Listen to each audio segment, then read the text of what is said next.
l'affaire Epstein. Elle n'en finit plus de rebondir, et de rebondir d'ailleurs dans tous les sens. Les documents de l'enquête sur le criminel sexuel américain contiennent énormément de noms, et certaines personnalités ont commencé à faire des pas de côté d'ailleurs. Et puis, il y a aussi des accusations qui sont plus énigmatiques et qui résultent très clairement de fake news.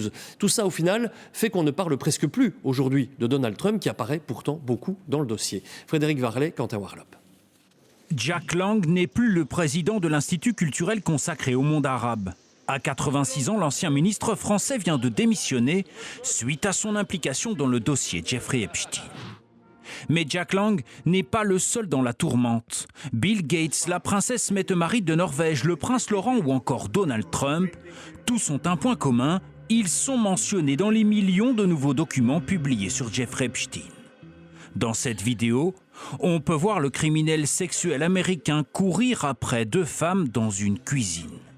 Lui, déjà condamné en 2008 pour des crimes sexuels. On le voit ici auditionné en 2010, quelques années avant son suicide en prison. I pled guilty to solicitation of prostitution. Not underage prostitution, but prostitution.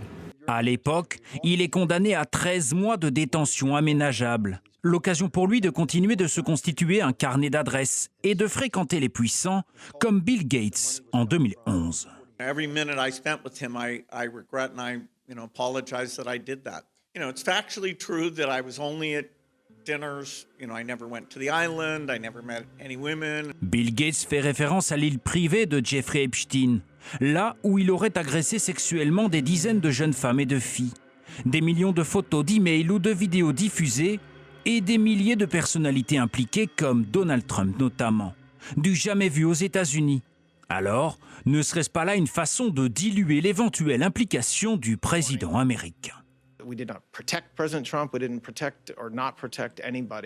D'autres documents devraient encore être révélés et pourraient bien faire tomber d'autres personnalités. Problème, les millions de documents sèment le doute, surtout ceux qui y sont mentionnés. Si le prince Laurent a bien reconnu avoir rencontré Jeffrey Epstein à 2 reprises, il affirme avoir refusé ses propositions et invitations.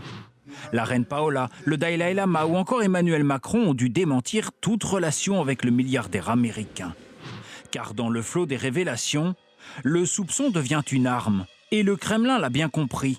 Le président français visé par une campagne de désinformation russe, avec de fausses unes de journaux, de faux sites internet le reliant à Epstein, et une réalité, jeter le trouble sur Emmanuel Macron et déstabiliser la France, à quelques semaines des élections municipales et à près d'1 an de la présidentielle.